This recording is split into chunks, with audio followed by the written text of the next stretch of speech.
Buenos días, queridos amigos de la Fábrica de la Ciencia. Hoy con nosotros tenemos un personaje ilustre y le vamos a dar una gran bienvenida a un nuevo amigo y colaborador, Alberto Carbajo. Muy buenos días, Alberto. Buenas tardes. Buenas tardes, sí, tienes razón, buenas tardes. Sí, sí. Y Alberto, estoy encantado de estar con vosotros. como los oyentes ya sabrán, la Fábrica de la Ciencia es un programa de ciencia, tecnología, humanidades, pero hoy vamos a hablar también de ciencia desde un punto de vista a nivel mundial, a nivel global, porque vamos a hablar de recursos energéticos y del futuro de estos recursos, porque hay algunos recursos que ya se están agotando, otros que están empezando o no están empezando, llevan ya tiempo, lo que pasa que van a tener que desplazar a los otros. Es una necesidad prácticamente humana que tengamos que desplazar los antiguos recursos que hemos utilizado hasta y seguimos utilizando hasta la fecha. Y Alberto, que te vas a presentar ahora, nos va a explicar todas estas cosas. Así que cuando quieras te puedes presentar. Bueno, pues mi nombre es Alberto Carbajo Josa, y me he dedicado al mundo este de la energía fundamentalmente. Pero bueno, pues hice primero eh, ingeniero de minas, y eso es lo que me ha dirigido un poco a este campo de la técnica, que es el tema de la energía. Y luego, pues, vistas las concomitancias que tiene con los aspectos económicos, pues vi conveniente redondear un poco mis estudios haciendo la licenciatura de económicas en la Autónoma de Madrid, con la especialidad de economía pública. Bueno, después, por afición, pues he estado estudiando historia también. Con eso ya lo hice ya de jubilado, de casi jubilado, porque estoy así a medias, estoy en una cosa que se llama la jubilación activa. Y luego, pues desde el punto de vista profesional, pues estuve en una oficina que se llamaba la Oficina de Compensaciones de la Energía Eléctrica, donde se compensaban pues casi las grandes construcciones que se hacían en España para poder abastecer de energía eléctrica a casi a toda la población. Y después de allí pasé al Ministerio de Industria y Energía. Estuve en el ministerio, del ministerio pasé a la Comisión Nacional de la Energía, estuve 5 años, los años fundacionales de la comisión, y de allí pasé después al ejercicio libre de la profesión. Estuve pues 2 años haciendo asesorías de energía, fundamentalmente en Latinoamérica. Y luego Unión Fenosa, entonces era Unión Fenosa, todavía no había tomado participación Gas Natural, tenía unas inversiones en Latinoamérica y me dijo que me cargase yo de la regulación económica con los países allí de Latinoamérica. Estuve 2 años y finalmente, en el año 2003 o 2004, me llamaron para llevar la Dirección General de Red Eléctrica de España, en lo que es la Dirección General de la Operación del Sistema Eléctrico. Y ahí he estado 8 años y después ya pues me he dedicado otra vez al ejercicio libre de la profesión. Complementando esto, pues también he hecho algunos estudios en la escuela diplomática y estudios de analista internacional, y pues ahora me dedico más a la vinculación de la geopolítica con los aspectos energéticos, fundamentalmente. Y eso es un poco mi historia. Pues, yo la verdad que he asistido a varias charlas tuyas y puedo constatar que eres un auténtico experto en situación geopolítica de muchos lugares, incluso algunos lugares conflictivos. Luego, si quieres, hablamos de este futuro conflicto entre Etiopía y Egipto, ¿no? Porque parece ser que ahí hay una disputa entre la presa de Asuán y esta nueva presa que se está construyendo en Etiopía, que podría desembocar en un conflicto casi internacional, Sí. a no ser que Sudán lo pare, ¿no? Porque es el que está en medio y no sé, parece ser que se está decantando más bien por Egipto, ¿no? Pero bueno, de eso ya hablaremos.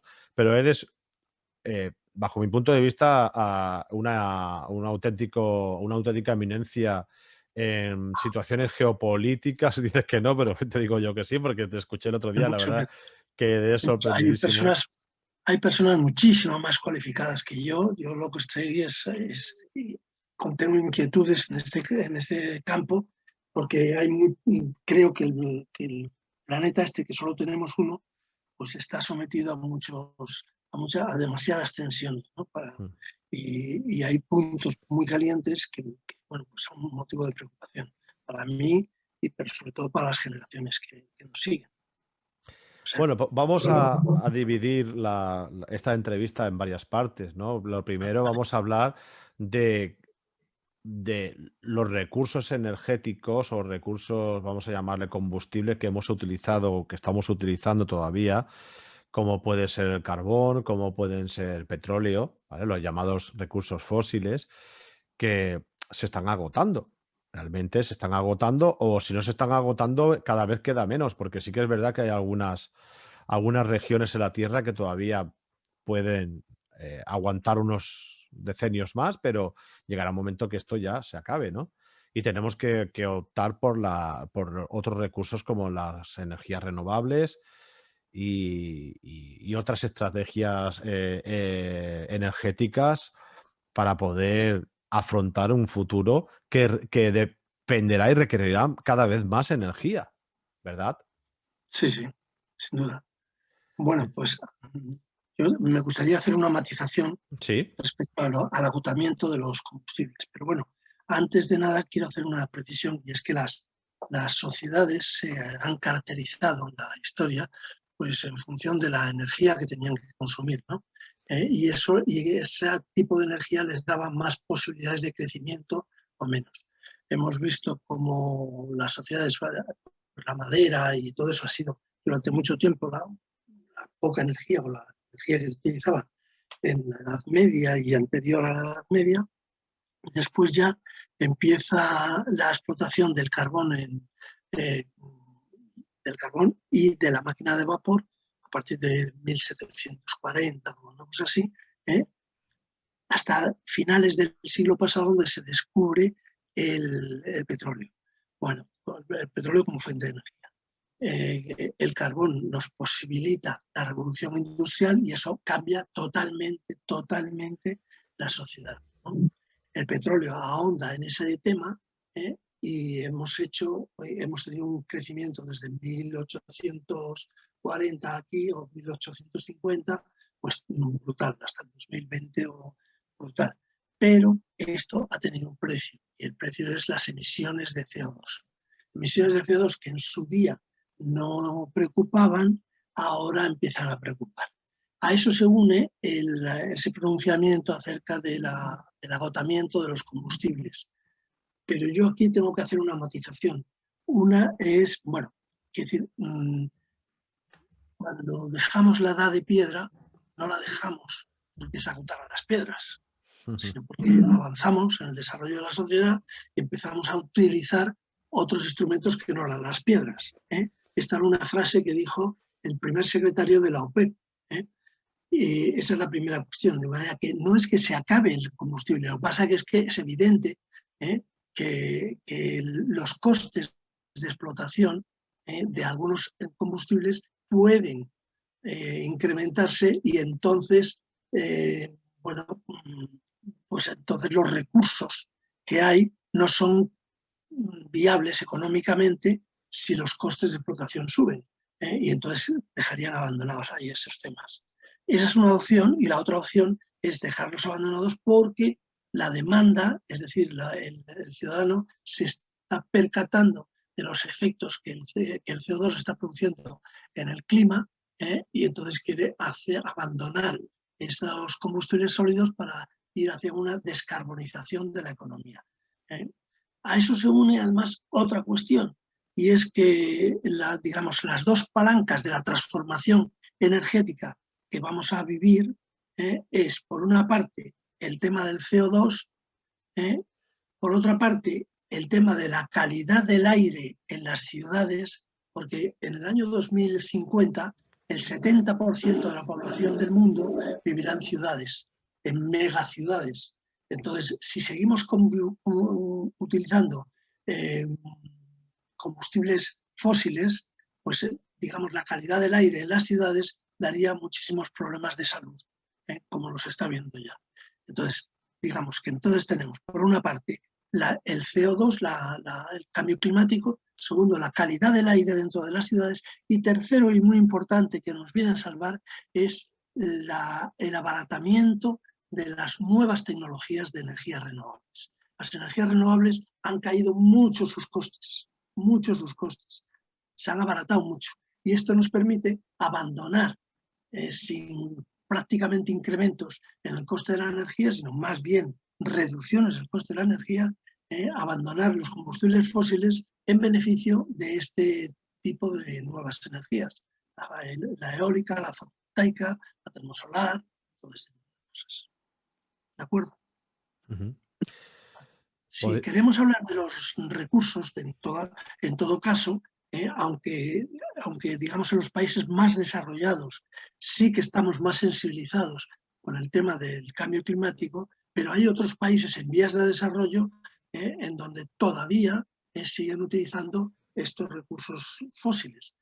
Y entonces, bueno, pues el carbón ha reducido un poco su participación, pero sigue siendo muy utilizado en el mundo. En India, en China, en Sudamérica. Bueno, lo mismo pasa con el petróleo. El petróleo sigue utilizándose mucho, quizás no tanto para la generación de electricidad, pero sí que en la movilidad. Casi todos los coches, por más que queramos ver o queramos caminar hacia un contexto de coches eléctricos, la realidad es que hay un montón de coches todavía en el petróleo. Pero luego además hay otro sector que es la petroquímica, que de momento no tiene otra alternativa que no sea la fuente primaria de petróleo. Y la petroquímica, obviamente, pues la utilizamos porque es la que nos surte de un montón de productos para nuestro tipo de sociedad, ¿no? Bueno, pues el carbón, la ventaja voy a hablar del carbón y del petróleo. La ventaja del carbón es que está bastante repartido, hay muchísimo carbón en América, pero se está abandonando, no porque sea caro de explotar, sino por cuestiones medioambientales. Hay mucho carbón en Sudáfrica, hay carbón en Australia, en India, en Polonia, en China. Bueno, ya cerraron las minas, o casi todas las minas en Alemania, cerraron todas las de Inglaterra, y aquí prácticamente está todo cerrado ya. Y prácticamente no queda carbón. El carbón, al estar tan distribuido, pues es más, digamos, es un combustible que no está sometido a los efectos de la cartelización. Es decir, como pasa con el petróleo, que ahí hay un cártel que de alguna manera maneja los precios del petróleo, y está la demanda sometida un poco a la evolución de esos precios. El petróleo, como digo, está mucho más concentrado, está fundamentalmente en el Oriente Medio, es donde más hay, pero también hay mucho en Rusia y en Asia Central. Y en la parte de subsahariana, o sea, también hay petróleo en Angola, en Nigeria, y hay petróleo también en México, en la costa de Brasil, bueno, y toda esa zona de por allí también hay. Y desde luego ahora hay mucho petróleo también, no con la explotación tradicional, sino con la explotación de una inyección con agua a presión y romper algunas capas de esto para que pueda salir el petróleo o el gas, que es el fracking. No sé si hemos oído. Bueno, pues el fracking en Estados Unidos ahora es la forma de explotar tanto el petróleo como el gas. Y ya eso ha producido un cambio fundamental en este vector energético, porque ha abaratado mucho, o sea, ha tirado los precios, porque el fracking, pues hay explotaciones en la zona central, sobre todo, bueno, y el sur de los Estados Unidos, y se pueden conseguir explotaciones que son muchísimo más versátiles, en el sentido de que en un año se puede empezar a explotar por la técnica del fracking un yacimiento, y si los precios no cubren los costes, pues se abandona y ya está. Es decir, el fracking lo que tiene es que son muchos pozos, pero que tienen una vida de explotación muy cortita, 2 años, tal, y se van a otro sitio. Bueno, eso en Estados Unidos se puede porque la legislación permite eso, porque el dueño del predio, digamos, de la superficie, es dueño de los recursos también subterráneos. Entonces se puede... Y eso no es así en Europa. Fundamentalmente en Europa, que se rige por el derecho napoleónico, no el anglosajón, en Europa las leyes de minas normalmente otorgan un carácter demanial al recurso subterráneo. Es decir, tú eres dueño del prado, pero en cambio si aparece un yacimiento debajo, el dueño es el Estado. Y tú puedes explotarlo en régimen de concesión. Pero claro, dependes de que te otorguen una concesión el propio Estado. Bueno, entonces eso ha hecho que el Estado tenga mucho que decir respecto a las explotaciones de fracking y, por ejemplo, en Francia están prohibidas, no en Polonia, pero sí en Francia, están prohibidas ahora ya, van a estar prohibidas con la ley de cambio climático que va a salir, que está ahora mismo aprobada en el Congreso y remitida al Senado, en España, en Inglaterra tampoco, es decir, el fracking no tiene posibilidades de salir adelante en Europa. Y menos en este contexto de ir hacia una economía descarbonizada, por el tema de las emisiones del CO2. Sobre todo en Europa, porque Europa ha sido la que ha liderado esta lucha contra el cambio climático, fundamentalmente antes, pero también dio el do de pecho en el Acuerdo de París, en la COP21, en la reunión de medio ambiente número 21. Entonces, Europa lidera la lucha contra el cambio climático. Es verdad que ahora parece que vuelve otra vez Estados Unidos a estar dentro del Acuerdo de París, y está China y está India, que son los grandes contaminadores, ¿no? Bueno, y eso nos hace caminar ya a todos hacia una economía más descarbonizada y, por lo tanto, sin el apoyo de estos combustibles fósiles. Con esto he hablado del petróleo, tengo que decir algo del gas natural. Y el gas natural, lo que hay que decir es que esa técnica del fracking ha hecho abaratar mucho los precios, y además se han construido también muchas terminales donde el gas explotado mediante el fracking se puede licuar para poderlo transportar líquido en buques metaneros, y puede competir ese gas que viene, por ejemplo, desde Texas, puede competir con el gas del Mediterráneo, normalmente procedente pues, de Libia, de Argelia, o de Oriente Medio, bueno, de Qatar, de Irán. Bueno, y el caso es que ahora ha aparecido, o sea, quiere decir que ahí tenemos una competencia entre el gas americano y el gas mediterráneo, pero ahora además tenemos otro tema que altera mucho los precios, y es el cambio. Después del accidente de Fukushima, en Japón hay muchas centrales de gas, entonces, y en China también. Entonces hay una gran demanda de gas. Esa demanda de gas hay veces que tira del Mediterráneo, y entonces altera muchísimo los precios.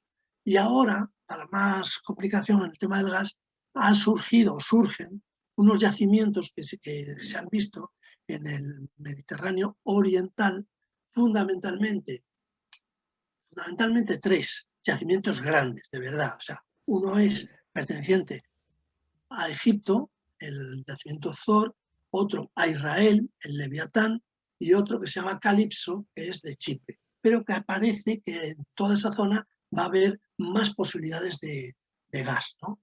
Ahí está una soterrada pugna entre Grecia y Turquía, que ya discutían por por Chipre, pero ahora discuten además por el control de esos yacimientos gasíferos. Lo mismo que, bueno, y el aprovechamiento de ese gas pues tiene mucho,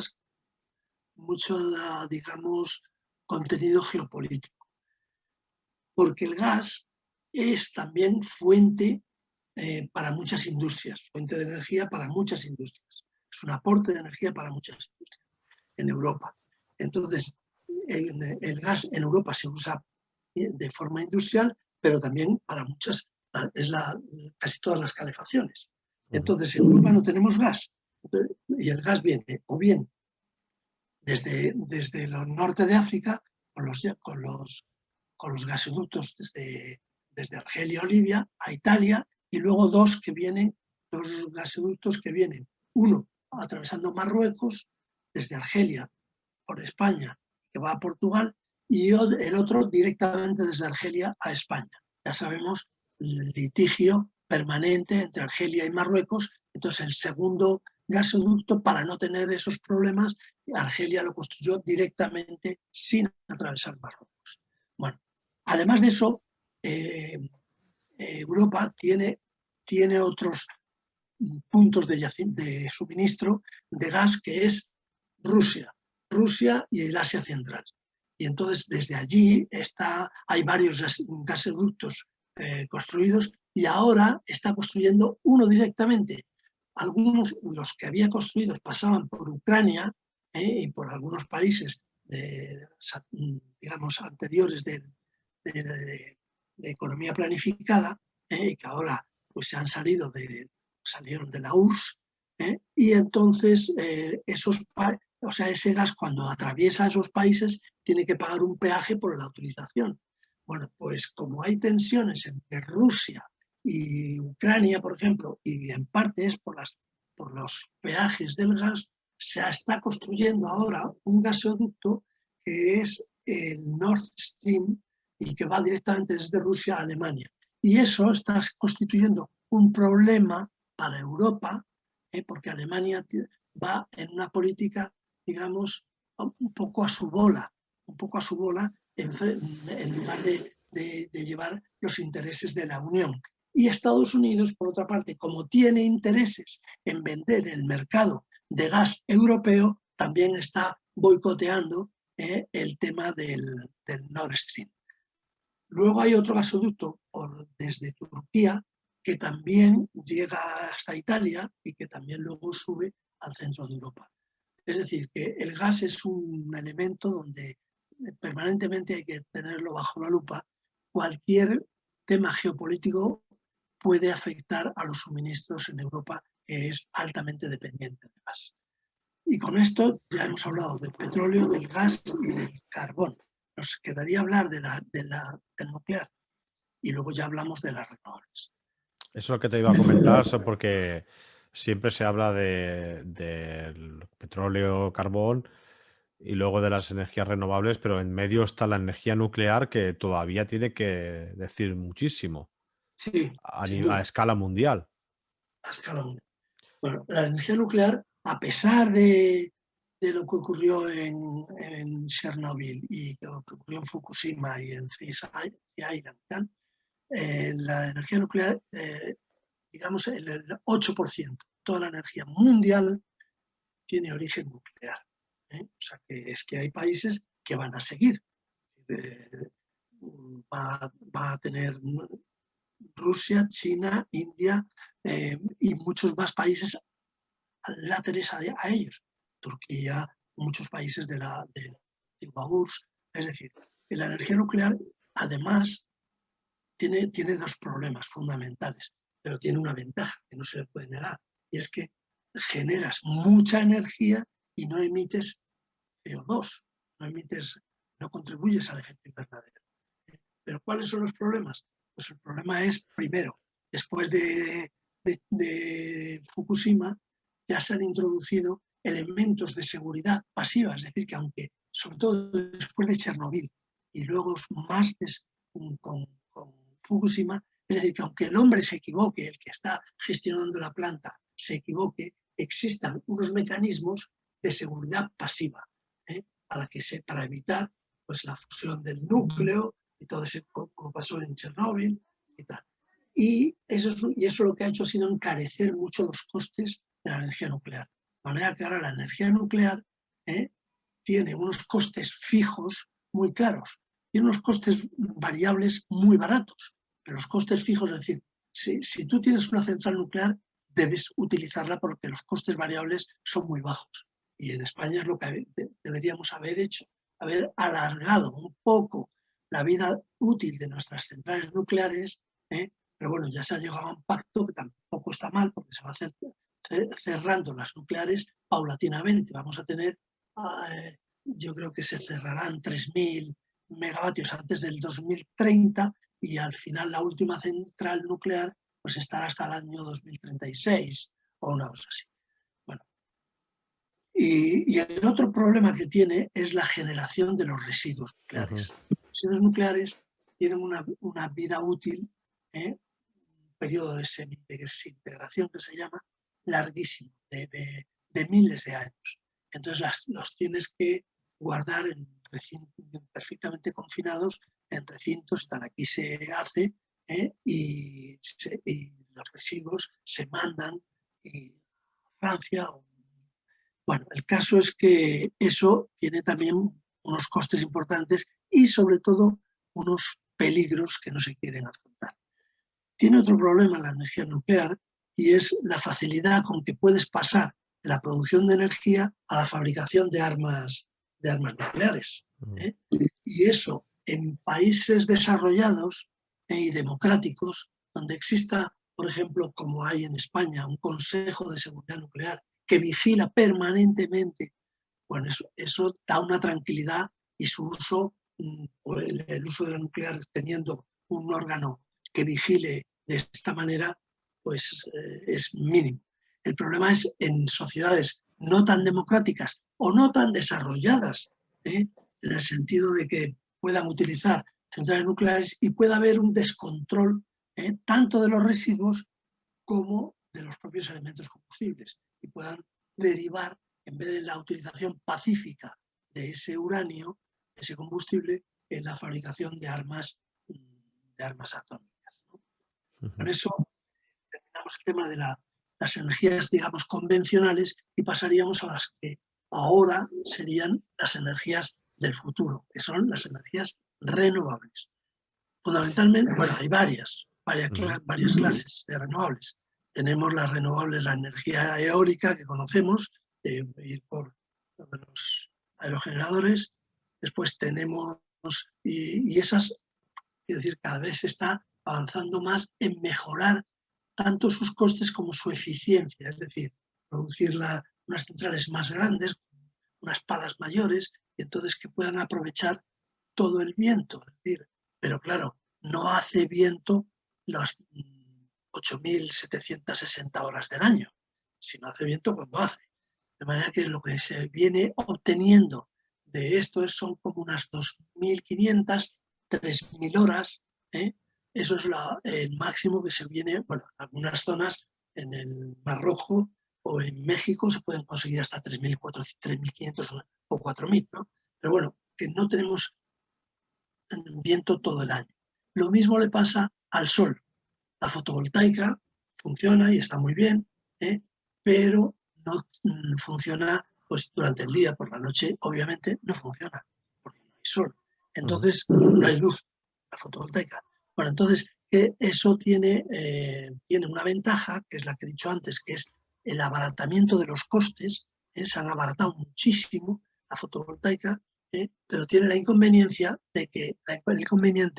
de que no son energías que las tienes todo el tiempo, son intermitentes de alguna manera. Y el problema que tenemos con la electricidad es que la electricidad no se puede almacenar y tiene que haber un equilibrio instantáneo, dinámico, entre la oferta, o sea, los gigavatios que estás metiendo, gigavatios hora que estás metiendo en el sistema, y los que estás demandando. Entonces tiene que haber un equilibrio dinámico, permanente. Claro, por la noche o un día que no haya viento, pues te falta esa energía y tienes que tener otra energía de respaldo para cuando no tengas esas energías renovables. Eso lo podemos hacer ahora hasta que podamos desarrollar algún sistema de almacenamiento de energía renovable. Es decir, si tú tienes mucha energía durante el día y alguna la tienes que despreciar porque no te cabe en ese equilibrio, en esa igualación entre la oferta y la demanda, la tienes que despreciar, la tienes que verter, pues entonces en vez de verterla, pues almacenarla, pues mediante baterías, mediante, bueno, varios sistemas. Entonces, pero mientras no tengamos esos sistemas, tenemos que tener una energía de respaldo que nos permita suministrar con continuidad la energía eléctrica en ese equilibrio dinámico. Y por eso hay esas centrales de gas, que son los ciclos combinados de gas, que todavía tendrán un papel, por lo menos hasta el año 2030, en que podremos disfrutar ya de todas esas instalaciones de generación, de almacenamiento de energía. Y eso es un poco lo que podría decir, que estamos en una fase de transformación de un sistema, no digo caduco, pero es un sistema anterior, y vamos a una sociedad con un nuevo tipo de energía. Estamos en ese intermedio. Y es un intermedio que no va a ser un paso de un día a otro, sino que será un paso gradual a lo largo de los años hasta que en el año 2050, que es lo que tenemos comprometido en la Unión Europea, pues la descarbonización de la economía pues sea del 95% y las emisiones, por lo tanto, sean tan pequeñas que esas emisiones no produzcan incrementos de la temperatura del medio ambiente superiores al 1,5 o a 2 grados. Medio o 2 grados. ¿Piensas que la democratización de la energía podría ser una solución a este problema? O sea, quiere decir que cada persona que pueda disponer de una pequeña central energética en su casa, como pueden ser paneles solares, pueda abastecerse y de esta forma liberar un poco lo que es el consumo a nivel global. Sí, sí, lo que pasa es que la palabra solución es como muy absoluta. Yo creo que es una contribución necesaria, ¿eh? Pero no creo que dé solución a todos los problemas de la energía, porque claro, no hay que pensarlo solo desde el consumo que tú o que yo hagamos en nuestra casa. Hay factorías que tienen un gran consumo de energía y que a lo mejor no tienen por sí mismas posibilidades de captar la energía de la renovable para alimentar sus procesos industriales. Por lo tanto, yo creo que la democratización de la energía es muy necesaria primero, para, digamos, dotar al consumidor de ese rol, de ese papel fundamental, que por otra parte yo creo que está en la propia naturaleza de la democratización. Pero pensemos también en que la sociedad es gran demandante de energía y por lo tanto con eso vamos a tener una parte suministrada, pero vamos a necesitar también pues, grandes instalaciones de renovable para alimentar otros procesos industriales. Además, con esa, digamos, se puede, por lo menos en este país, no hemos sido capaces todavía, se puede ir limando o erosionando el poder casi monopolístico o oligopolístico que tienen las compañías eléctricas en este país. Si resulta que los consumidores podemos empezar a dar pasos por nuestra cuenta, pues tenemos más margen de actuación frente a las grandes compañías eléctricas. Antes has comentado sobre la debilidad, vamos a llamarla así, esa debilidad geoestratégica que tiene Europa respecto al gas, porque depende muchísimo de terceros países. Esto podría tener repercusiones negativas, no solamente económicas, sino también, vamos a llamarle sociales, en el futuro. Sí, sí. Por eso, vamos a ver, Europa tiene ahora mismo una dependencia del 53%, así, de cada 100 unidades de energía que se consumen en Europa, 53 vienen de fuera. Pero como la sociedad tiene un incremento vegetativo de su consumo, porque cada vez nos electrificamos más y tal, entonces se supone que para el año 2030 pues ese porcentaje en Europa pues haya subido hasta casi el 60 y tantos por ciento, hasta el 60 y tantos por ciento. Es evidente, eso es una debilidad, es un problema de Europa.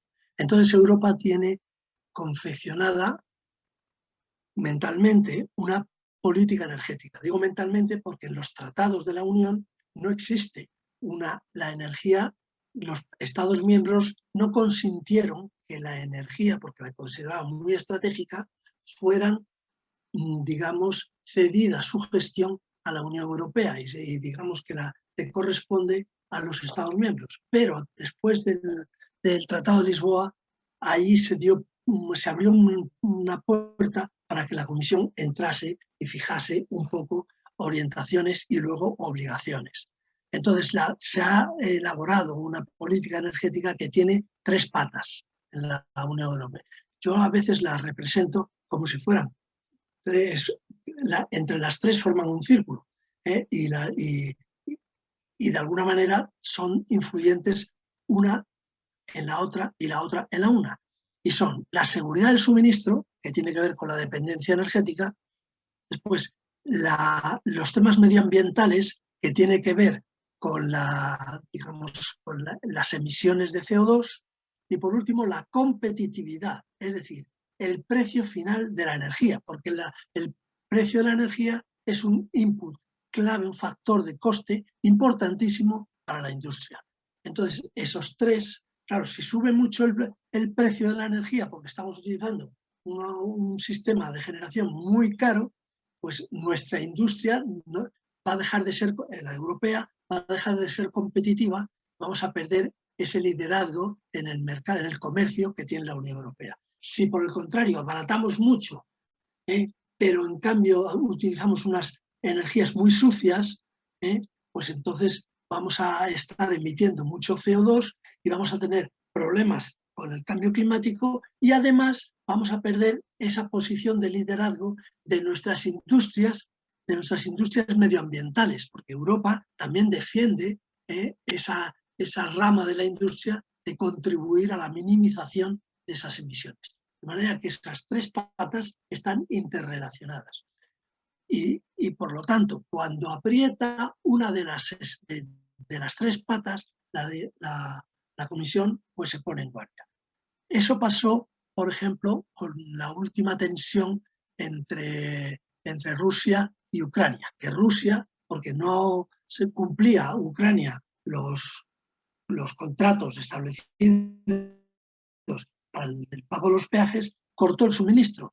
Entonces Europa se vio que le faltaba el gas en invierno. Y claro, eso para un montón de ciudades de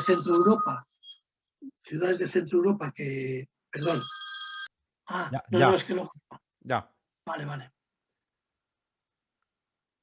sí, pues, sigue. Pues decía que en función de lo que esté apretando en cada momento, cada una de esas tensiones, o bien la medioambiental, o bien la de la garantía del suministro, o bien el tema económico, pues la Comisión elabora directivas que vayan de alguna manera conduciendo armónicamente las 3 preocupaciones de la Unión Europea. Pero sí, evidentemente, por eso una de las cosas que quiere la Unión Europea es esa descarbonización, porque es la utilización, primero, la reducción de la dependencia energética y segundo, tener una energía más autóctona, propia del país, de cada país, que son las energías renovables, pero además también es una energía más limpia y por lo tanto también contribuye a la tercera de las ramas, que es el tema medioambiental. Ahora vamos a pasar bueno, es evidente que... Sí, no, dime. Dime. No, que íbamos a pasar ahora que digo que es evidente... Hay un poco de retroceso en la señal. Es evidente que... Sigue. Sí. Que digo que es evidente que claro, cuanto menos dependencia, porque hayas tenido más energía autogenerada, más confortable te encuentres en Europa. Por lo tanto, es verdad que tenemos riesgos geopolíticos de suministro de gas hoy y esperemos que en el año 2050, si se cumplen todas estas políticas, esas amenazas hayan disminuido. Ahora vamos a hablar del conflicto que se avecina en el futuro. De hecho, ya hay muchos intereses y muchos interesados en que esto se produzca, ¿no? Que es el conflicto etíope-egipcio. Háblanos de este fenómeno que se está fraguando en esa zona. Bueno, sí, ahí hay un problema que tiene muchas caras. Tiene un vehículo común, que es el agua, el control del agua, pero tiene muchas caras porque, bueno, pues tenemos allí, por una parte, el, el Nilo, o sea, que es clave para digamos, para la sostenibilidad de Egipto, porque en Egipto son 100 millones de habitantes y realmente el Nilo tiene las dos crecidas del Nilo, que ahora están reguladas por la presa de Asuán, lo que permite es que haya unas inundaciones dos veces y se deposita un limo, el limo ese, que hace más fértil la tierra. Pero claro, solo en los márgenes del río y sobre todo en el delta. De manera que a pesar de los kilómetros cuadrados que tiene el Egipto, realmente cultivable solo tiene 40.000 kilómetros cuadrados. 40.000 kilómetros cuadrados y tiene 100 millones de habitantes. De manera que es clave el mantenimiento de eso. Por otra parte, Etiopía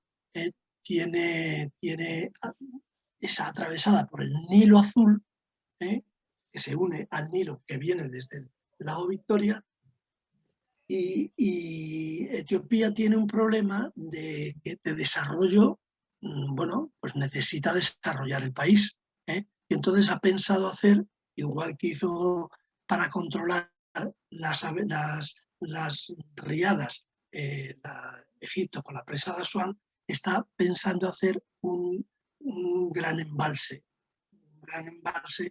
pero con la idea de, aparte de regular el agua, utilizarla desde el punto de vista hidroeléctrico para poder tener electricidad y poder desarrollar económicamente toda la región.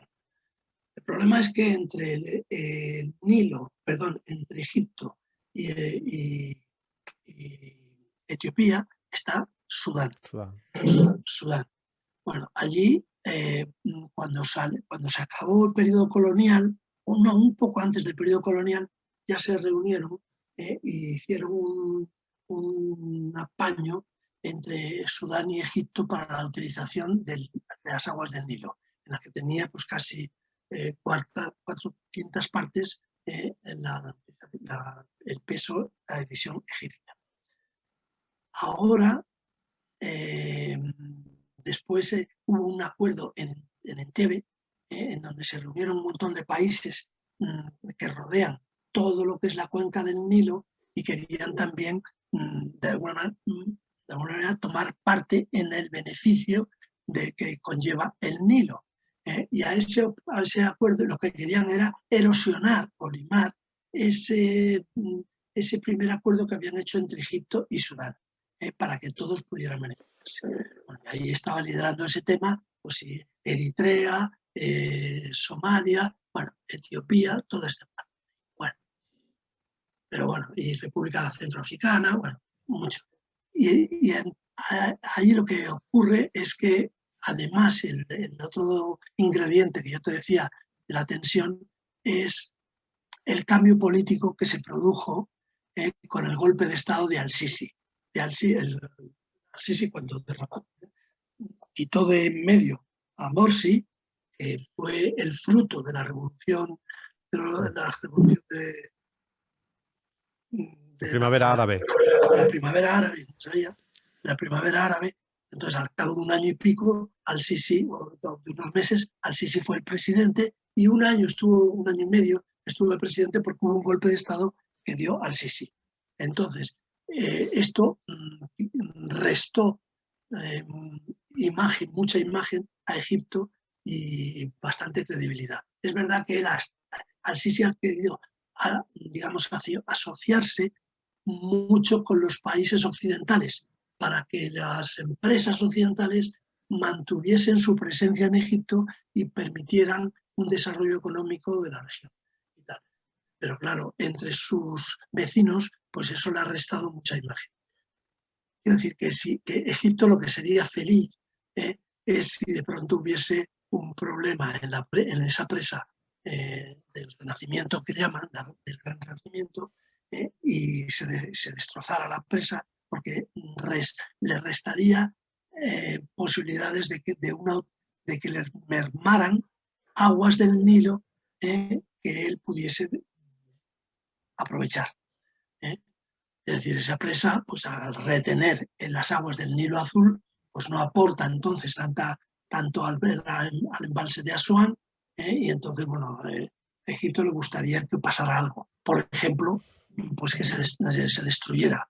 Pero claro, no lo va a hacer, yo creo, personalmente, no creo que lo haga porque sería ya perder la poca imagen que tiene, sobre todo porque hacer una guerra de este tipo con un país que no es vecino tuyo, es decir, que tienes que atravesar Sudán, tienes que bombardear de alguna manera eso, yo creo que aquí, que entonces lo que va a hacer Egipto, va a hacer maniobras, no sé si sucias o limpias, maniobras con los países que rodean, para que de alguna manera desestabilicen la situación en Etiopía, para que se desestabilice y haya un régimen en Etiopía que no sea tan eso. Bueno, entonces, pues si hubiese, a lo mejor sí que anima a que haya revueltas en Etiopía, es decir, para que de alguna manera se deshagan de los gobernantes actuales que están en la idea de hacer la gran presa.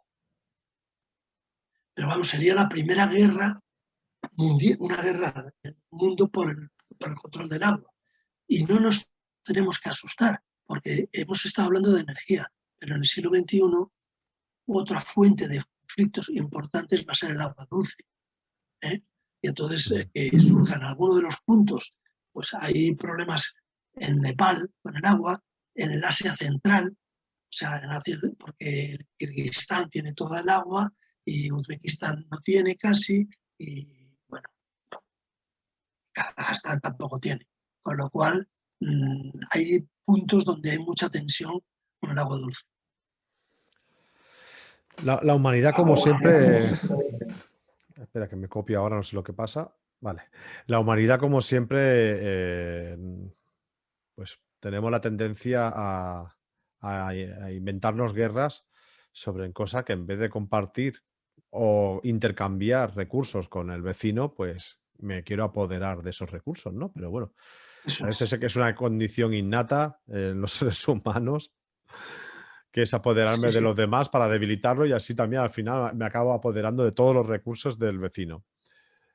Eso es. Es una lástima, pero bueno, va a seguir siendo así y a lo largo de la historia ya ha pasado, pero ahora estamos hablando ya a escala mundial porque la situación, sobre todo este último año con la pandemia, han salido muchas cosas a la luz de todos estos problemas debido a la falta de recursos para poder solucionar la crisis económica en la que estamos inmersos.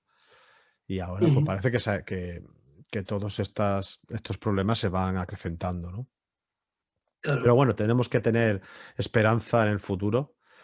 Lo que pasa es que hay un tema que también preocupa mucho, que lo has comentado a lo largo de esta entrevista, que es el aumento del CO2, que es proporcional al aumento de la deforestación de la tierra. Cada vez, bueno, o quizás no, porque sí que es verdad que la zona de los polos se van, sobre todo el polo norte, se va descongelando y van apareciendo nuevas tierras verdes.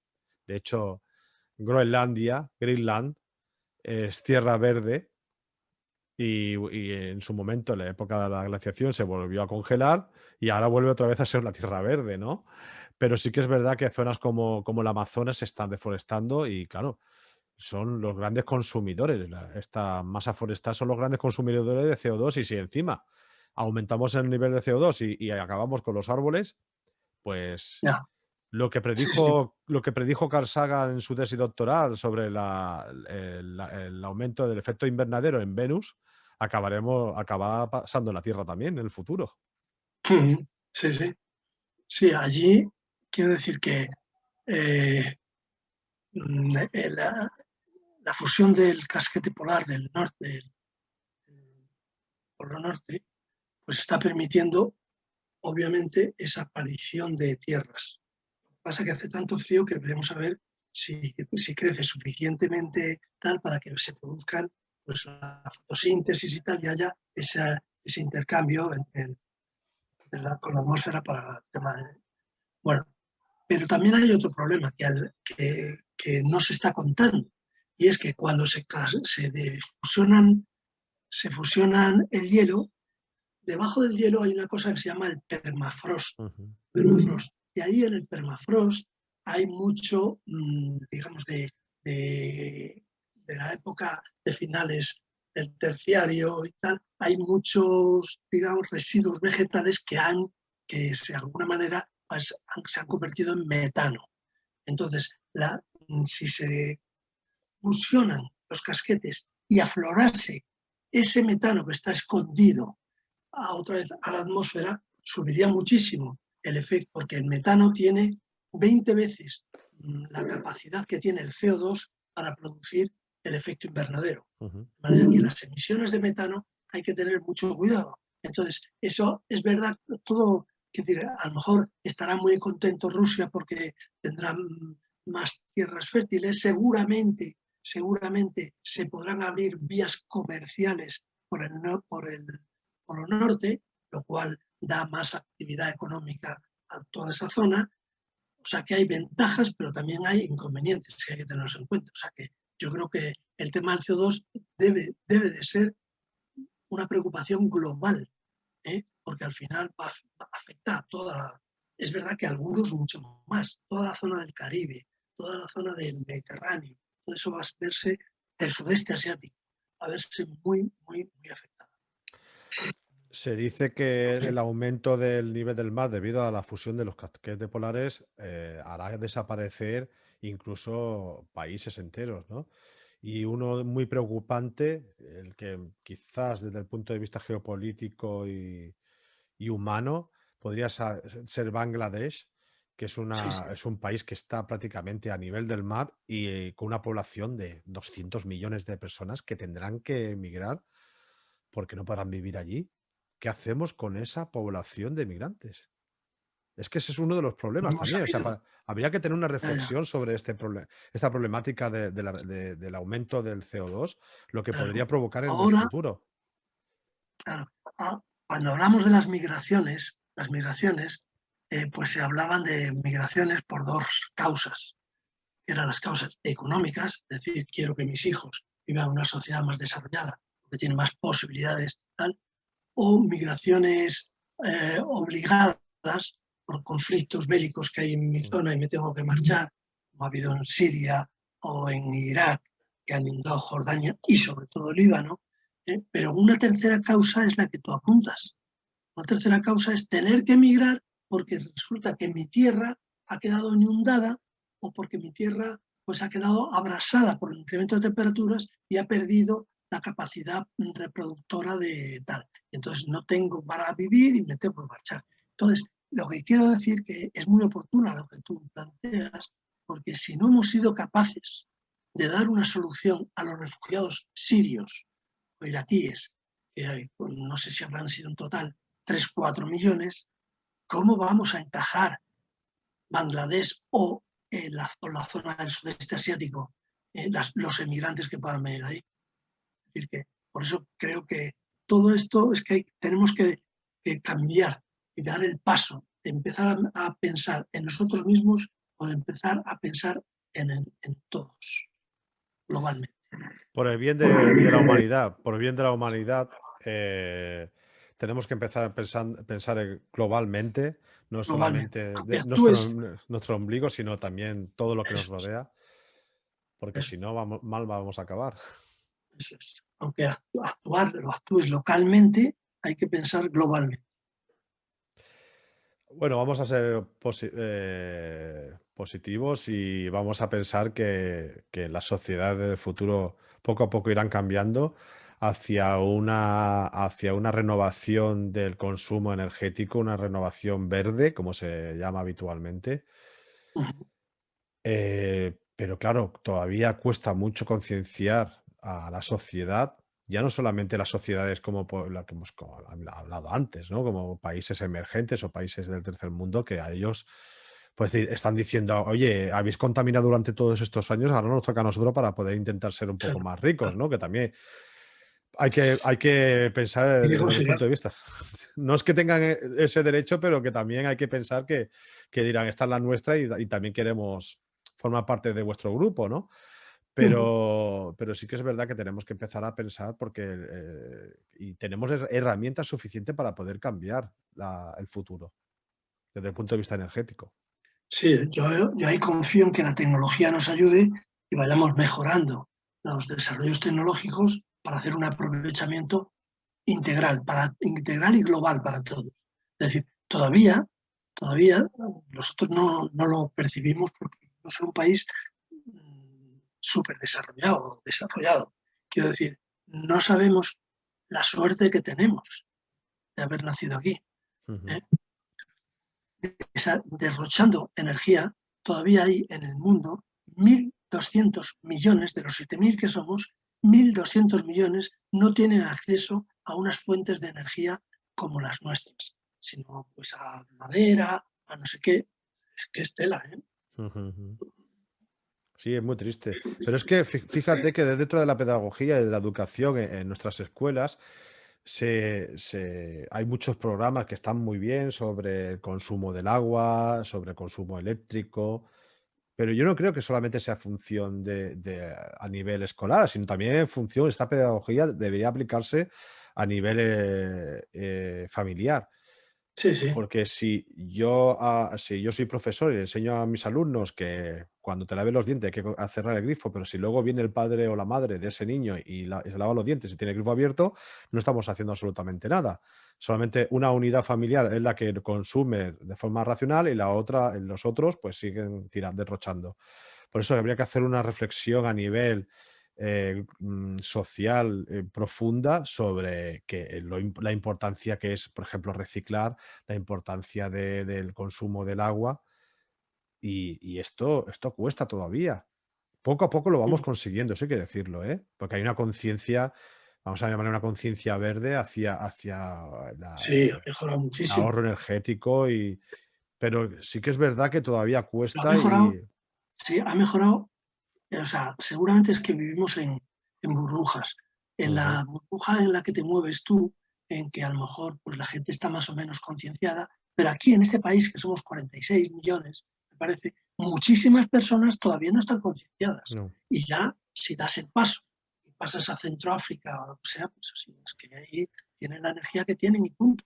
ujú. La concienciación tiene que nacer, expandir, de nacer de cada uno de nosotros, ir expandiéndose normalmente y a utilizar todos los medios que tiene la sociedad, la educación, lo que sea, para tratar de que todos participemos de lo mismo. Y por Eh, supuesto los gobiernos, los ayuntamientos, todas las estas del Estado. es el futuro del planeta, o sea, es nuestra Sí, sí, casa. Ya nos lo dijeron cuando la Voyager a 6.000 millones de kilómetros de la Tierra le hizo una última foto a la Tierra de ese pequeño punto azul pálido y ya Carl Sagan en su momento ya lo dijo, esa es nuestra casa y es la que tenemos que cuidar. Antes de ir a buscar posibilidades fuera de la Tierra, tenemos que cuidar nuestra nave en la que vamos todos, porque es la que tenemos de momento y en la que podemos vivir. Así que nada, a todos los oyentes y a todos los que nos estén escuchando, deciros que cuando cerramos un grifo, cuando te están lavando los dientes o lo que sea, o apagamos la luz cuando no es necesario tenerla encendida, todo eso, esos pequeños gestos, es verdad, repercutirá en el futuro de nuestras generaciones, para que puedan tener una vida mucho mejor. Pero luego tenemos también el factor político, que algunos políticos no están por la labor de que esto siga adelante, porque son cortoplacistas, no miran Sí, más allá. Eso sí que claro. es una Es realidad. que estamos analizando un proceso de largo plazo para una gente que se examina en el corto plazo. Se Exacto, examinan cada 4 años. Es- exacto. Bueno, pues mira, los contribuyentes y todos los que nos estén escuchando, ya sabéis las decisiones que hay que tomar en el futuro, porque esto es cosa de todos, no es ni del vecino ni del que vive en la otra parte del mundo, sino es cosa de todos y entre todos tenemos que solucionarlo. Muy Muchísimas bien. gracias, Alberto. Se han quedado muchas cosas en el tintero. Ya hablaremos contigo de otras historias, Lo sobre que queráis. todo conflictos geopolíticos que nos encantan. Bueno, no que nos encantan, no nos gusta, pero por lo menos explicarlo porque es necesario explicarlo. Muchísimas gracias y que tengas mucha suerte y seguimos, por lo menos yo te sigo mucho en tus conferencias y con tu permiso le invitaré a los oyentes, a algunos oyentes que me escriben, le invitaré que asistan también a tus videoconferencias Por supuesto, para por que supuesto. sea una Estaré prolongación de esta encantado. entrevista. Muchísimas gracias, Alberto. Estaré encantado de colaborar juntos. Gracias a vosotros.